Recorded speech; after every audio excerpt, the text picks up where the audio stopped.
आप देख रहे हैं नवोदय टाइम्स पंजाब केसरी टीवी। श्री हरमंदिर साहिब अमृतसर को बम से उड़ाने की धमकी मिली है। 5 ईमेल जो है अभी तक आ चुके हैं। हमारे साथ गुरजीत सिंह ओजला है, इनको भी दूसरे मेल में धमकी मिली थी। पहला सवाल ओजला जी कि अमृतसर को बम से उड़ाने की धमकी, इसके पीछे कौन लोग हो सकते हैं? इनके पीछे वही लोग हो सकते हैं जो समुच्ची मानवता को के दुश्मन हैं, जिनको समझ ही नहीं है कि मनुष्यता क्या है।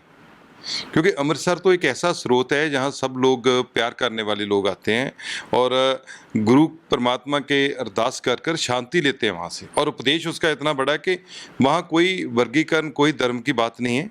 ठीक है, कहने को सिख धर्म की राजधानी है हरमंदिर साहिब, लेकिन वहाँ का जो उपदेश है वो सबके लिए, 4 दरवाजे सबको इकट्ठा आने का संदेश देते। कोई भी आए, कोई भी वर्ग का आए, कोई धर्म का आए, सबका सत्कार है। लंगर की प्रथा है, आपने देखा है, सब मिलके बैठ के खाते हैं। तो ऐसे जगह को उड़ाने की धमकी देने वाला बंदा कैसा होगा जी, आप सोच लो।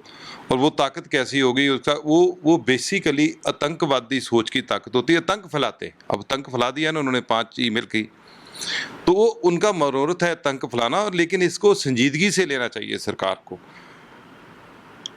केंद्र सरकार को भी और राज्य सरकार को भी। लेकिन मेरे को ये लगा कि राज्य सरकार ने इतना संजीदगी से इसको लिया नहीं है। क्योंकि अगर बात करें, दूसरा ईमेल आया, दूसरे ईमेल में आपका भी नाम था, क्या आपको इसकी जानकारी थी? बिल्कुल नहीं, मेरे को कोई जानकारी नहीं है। एक बार एक स्क्वाड चेक करने वाले ऑफिस में, तो दिल्ली था, तो बोले कि ऑफिस में चेक करने आए। हमने सोचा शायद रूटीन चेक होगा। मतलब किसी ने ये इतना भी समझा नहीं कि आप फ़ोन करके बताओ कि ये बात है। देखो, पहली बात, हम तो बहुत छोटे हैं।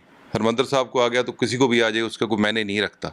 लेकिन फिर भी अलर्ट के लिए आपको कहना होता है। लेकिन मैंने आज कमिश्नर से बात की है, तो कमिश्नर का यही कहना है कि हाँ, ये रूटीन का होता है, ये हो जाता है। मतलब मैंने सोचा कि यार, एक एमपी को भी नाम लिखा है उसमें, आप कम से कम हमें अलर्ट कर दो कि ऐसा आपका भी नाम लिखा है।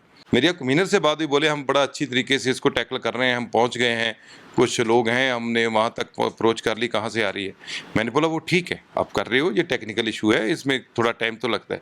लेकिन आपको ये बात कंफर्म करनी चाहिए थी। आपको बात ये कंफर्म करनी चाहिए थी। मैं मेंबर पार्लियामेंट हूँ कि भाई ये बात हुई है। मैंने तो परसों भी ट्वीट कर दिया, जब आया दो परसों आया, कल फिर मैंने वीडियो डाला कि ये गलत हो रहा है, होम मिनिस्टर और सीएम इसका संज्ञान ले। आज धामी साहब ने जब मेरा नाम बताया कि आपका भी नाम उसमें था, तो मेरे को ये हंसी आई कि देखो पुलिस कैसे अपने आका को खुश करने के लिए नाम को दबाती है। लेकिन जिसको संजीदगी से लेना चाहिए, ये बातें तो सामने आ ही जाती है। अब भी आ गई है, अब ना आती 2 दिन बाद में आ जाती, क्योंकि कभी भी ये बातें छुपती नहीं है।